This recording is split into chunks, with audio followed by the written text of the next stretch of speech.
मातृभाषा कालांश को स्वागत पिला माने माने निश्चित भाव भलरे थिबो। आमे पूर्व कालांश को टिके मने पकई देबा कोन कोन पढ़ाइतला। उद्बोधन कविता रे आमे पढ़ितिले शक्तिवान केबे निम्न होई बसे नाही, कला कौशल रे कर्म कले केही उपवास रहे नाही, तो कर्म विमुख सब बेले कष्ट पाए, दुर्बल भाषा नहीं कई विश्व रे राजपण करि पारे नहीं। एतक आमर सरीथिला। आज आम परवर्ती पद को पढ़िबा। ता पूर्वरु टिके पूर्व पाठ केते मन रखिछ पचारुछि एवं फटाफट उत्तर दब। गोटे पिला माने देख पद पूरण अछि। जाभाषा दुर्बल काही तार ज्ञान डैश। हाँ, काही तार राजा दुआरे सम्मान। ठीक अच्छे। 2 नंबर प्रश्न, कवि उद्बोधन कविता रे केउ आह्वान देइछंती? तत्कालीन समय रे लोकमानक भितरे जड़ता को लक्ष्य करी ओडिया भाषा तथा जाति को उन्नत करिबा पई कवि एही कविता माध्यम रे उद्बोधन बा प्रेरणा देइछंती। 3 नंबर प्रश्न, हाथी सिंह परी बलवान पशु को मनीष किपरि आयत करि पारिछि? उत्तर टिके कह। मनीष निजर ज्ञान कौशल प्रयोग करी हाथी सिंह भली बलवान पशु को आयत करि पारिछि। 4 नंबर प्रश्न, काहा बलरे मनीष आज विश्व रे राजपण करुछि? भाषा बलरे मनुष्य आज विश्व रे राजपण करुछि। किए काहाकू हीन दृष्टि रे देखे? उच्चभाषी लोके नीचभाषी लोकंकु हीन दृष्टि रे देखंती। कविंक भाषा रे किए अधम? कविंक भाषा रे जहार भाषा दुर्बल से ही अधम। ताले पिला माने कला कालांश रे आमे किछि प्रश्न करिथिले एवं से प्रश्न गुड़िकर उत्तर देइतिबा प्रतिभागी मानकर नाम मु घोषणा करुछि। प्रथम देख, ज्योतिरंजन साहू, सरस्वती शिशु विद्या मंदिर, जयदेव विहार। साइली बेहरा, सरस्वती शिशु विद्या मंदिर, खजुरियाकटा। पुष्पलता महंत, सरस्वती शिशु विद्या मंदिर, केमझर।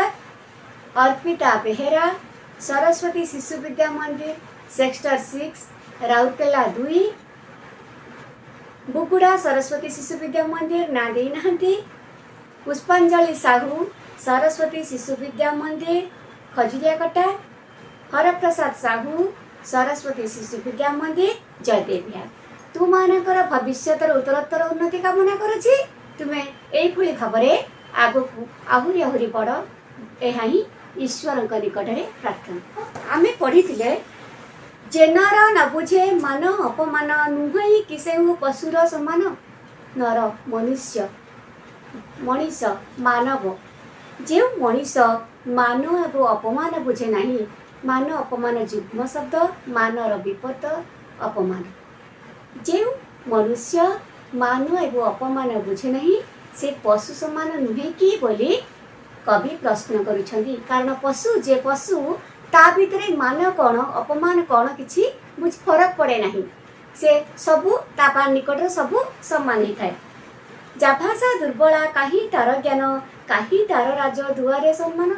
जहार भाषा दुर्बला तार ज्ञान काही। देख, मातृभाषा मातृभूमि उभय जननी।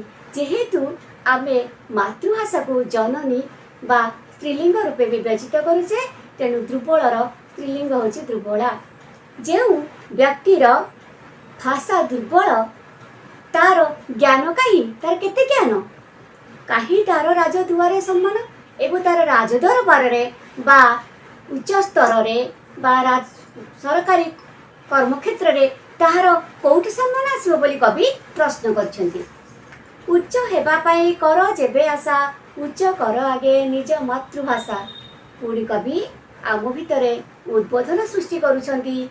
पाठक मानक भितरे प्रेरणा भर्ती भरी देउछंती जे जदि उच्च होगा तुम भितर आशा अच्छी आकांक्षा अच्छी तेबे प्रथमे आग निज मातृभाषार सम्मान रख मातृभाषा को उच्च कर मातृभाषा को उच्च कर माने मातृभाषार सम्मान रक्षा कर मातृभाषार अग्रसर मातृभाषार अग्रणी भूमिका ग्रहण कर ताहाले तुम निश्चित भाव में भविष्य उच्च हो पार एवं उच्च पद पदवी तुम्हें स्थानित हो पार।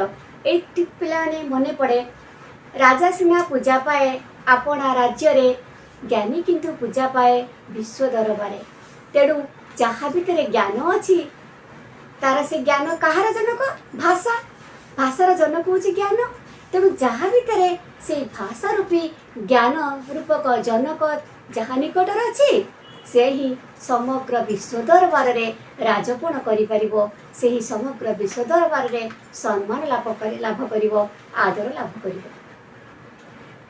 तेणु कवि कहउछंती उच्च होगापाई जदि मन रे आशा रखिछ प्रथमे मातृभाषार उन्नति कामना कर नाही जेबे हृदय उच्च अभिलाष कर आमोदर पलंके विलास जदि उच्च अभिलाष नाही मातृभाषार उच्च करिबा पाई मातृभाषा को टेकक रखापी मातृभाषार सम्मान वृद्धि करने तुम भितर जदि अभिलाष आकांक्षा इच्छा नहीं ताहले तुम्हें से आमोद प्रमोद रे व्यस्त रही पलंक रे शयन कर एठी आमोद पलंक अर्थ आनंद सुख सौभाग्य से सुख स्वच्छंद रे रही पलंक रे विलास कर पलंक रे आनंद उत्सव बा आनंद उल्लास रे मजीर प्रतिवेशींकर चरण प्रहार चिन्ह श्रेणी कर बक्ष देशहार एठी पुणी कवि कहउछंती आमी तो जानिले भाषा भाषा विहीन व्यक्ति राज दरबार जेपरी सम्मान पाए नहीं ठीक से परी मातृभाषा निंदुक व्यक्ति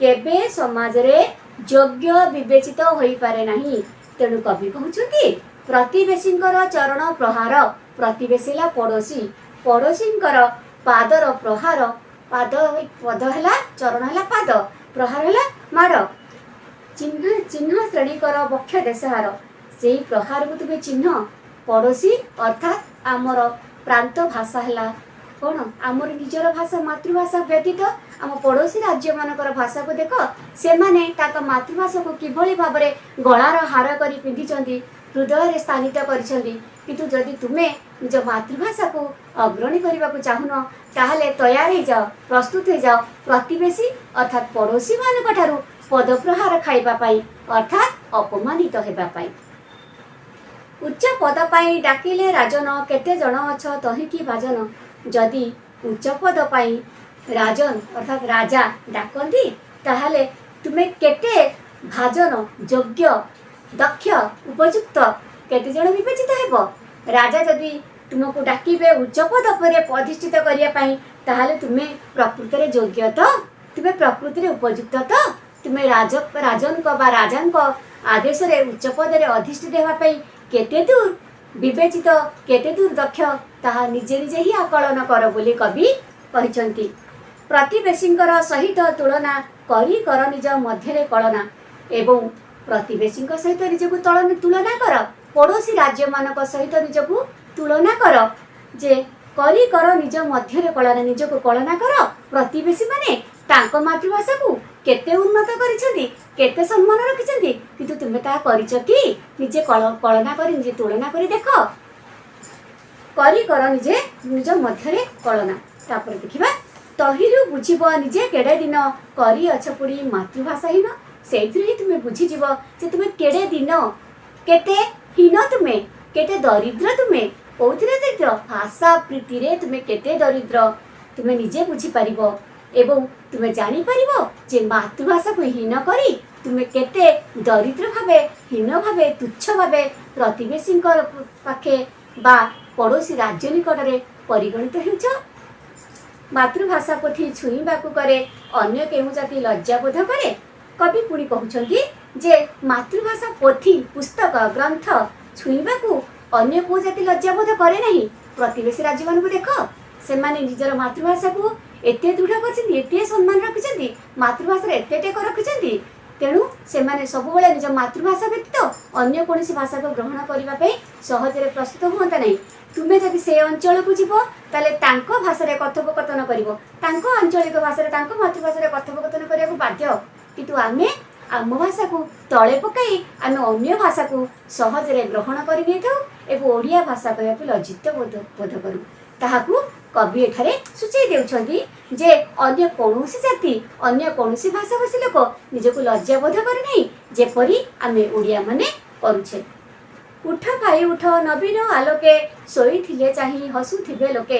एठी कवि देख केडे सुंदर भाबरे कहिसंती मातृभाषा को उच्च स्थान देबाकू कविंकर यथार्थ उद्बोधन प्रकाश पाइछि। एई पदटी रे उठ भाई उठ नवीन आलोके, भाई उठ उत्तिष्ठत जाग्रत, से विवेकानंदर उक्ति मन पड़े। तेणु उठ आउ शोई रह नहीं, एबे चेईबार बेल, एबे जाग्रत हेबार बेल, तेणु आउ शोई रह नहीं।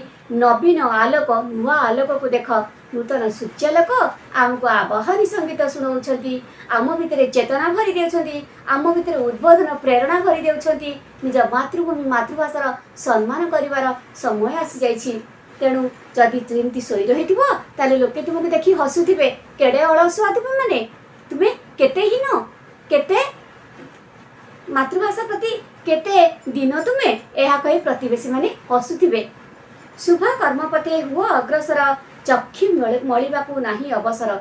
एथर शुभ कर्म पथरे पथ मार्ग दिशा शुभ है मंगल, सी मंगल कर्म पथरे तुम्हें अग्रसर हुओ, आगे चल। जदि एबे अलस भांगी चक्षु बलिब ताहाले आउ समय नहीं, निद भांगी शोई रही उठिब आखि मलिब उठिबी उठिबी होउथबो ताहाले आउ समय नहीं, एबे शीघ्र जाग्रत हुओ, सूर्व कर्म पथरे अग्रसर हुओ बोली कवि आह्वान देउछंती। मातृभूमि मातृभाषार बदन दीप्त कर देई धन ध्यान मन। मातृभूमि मातृभाषार बदन मुख उच्च करिबा पाई, दीप्त करिबा पाई, उज्ज्वल करिबा पाई तुमे धन ध्यान मन प्राण ढाली दियो। वर्तमान समय आसी जाइछि एवं माटी मार आम भाषार मातृभाषार दीप्त बदन करिबा बदन को बा मुख को दीप्त करिबा पाई उज्ज्वल करिवार समय आसी सेति ध्यान दियो। तुमर मन ध्यान धन चैतन्य सबु किछि दे तो मातृभूमि मातृभाषा को उज्ज्वल कर। शुभ पथे विभु करिवे मंगल, शुभ कर्मे हेब जीवन सफल। तुम्हें जदि एई भली तुम मातृभूमि और मातृभाषा प्रति अग्रसर हेब, शुभ पथरे शुभ कर्म पथरे अग्रसर हेब, ताहले विभु अर्थात ईश्वर तुमर पथ शुभ पथ को मंगल कामना करिवे। तुम चला पथ कुसुमित हो, ईश्वरंकर कृपा बारी झरी पड़िब।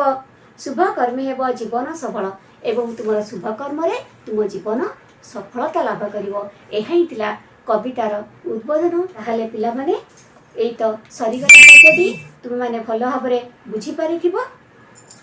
एबे पद्यटी को बुझी सारा पर आम कठिन शब्दर अर्थ लेखि नबा। ताहले आस कठिन शब्दर अर्थ लिखिबा।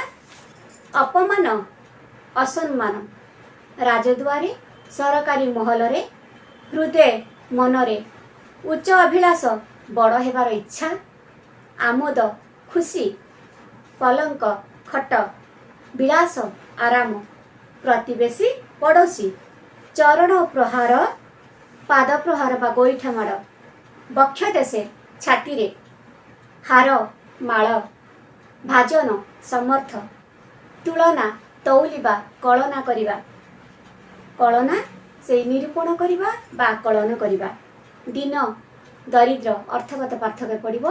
दर हर्षे दिन प्रतिदिन एवं दरे दीर्घ दिन दरिद्र, हीन सान अवहेलित, पोथी बही एठी आउ गोटे अर्थ भी हो पारिबो तालपत्र रे लिखन। जो आम पूर्वे तालपत्र रे लिखुतिले, आगुर तो आम जानिचे नवीन नुआ, शुभ मंगल, अग्रसर आगुआ, अवसर फुर्सत बा विश्राम, बदन मुख दीप्त उज्ज्वल, ध्यान एकाग्रता, पथे बाटरे, विभु ईश्वर, मंगल कल्याण बा शुभ, शुभ कर्मे भल कर्मरे सफल सार्थक। ପିଲାମାନେ ତୁମ ପାଇଁ ଗୃହ କାର୍ଯ୍ୟ 1 ନମ୍ବର, ଜ୍ଞାନ କେଉଁଥିରୁ ଜନ୍ମ ନିଏ? ଠିକ୍ ଅଛି। 2 ନମ୍ବର ପ୍ରଶ୍ନ, ଶୁଭ ପଥରେ ଅଗ୍ରସର ହେଲେ ବିଭୁ କ'ଣ କରିବେ? 3 ନମ୍ବର ପ୍ରଶ୍ନ, କେଉଁ କର୍ମ ପାଇଁ ଅବସର ନାହିଁ? 4 ନମ୍ବର ପ୍ରଶ୍ନ, ମାତୃଭୂମି ଓ ମାତୃଭାଷାର ମୁଖକୁ କ'ଣ କରିବାକୁ କବି କହିଛନ୍ତି? 5 ନମ୍ବର ପ୍ରଶ୍ନ, କାହିଁ ତାର ରାଜଦୁଆରେ ସମ୍ମାନ? ଏଠାରେ ରାଜଦୁଆର ଶବ୍ଦର ଅର୍ଥ କ'ଣ? ତାହେଲେ ପିଲାମାନେ ଆଜି ପାଇଁ ଏତିକି। ପୁଣି ଦେଖା ହେବ ଆଗାମୀ କାଳାଂଶରେ। ଏବେ ରହୁଛି, ଧନ୍ୟବାଦ।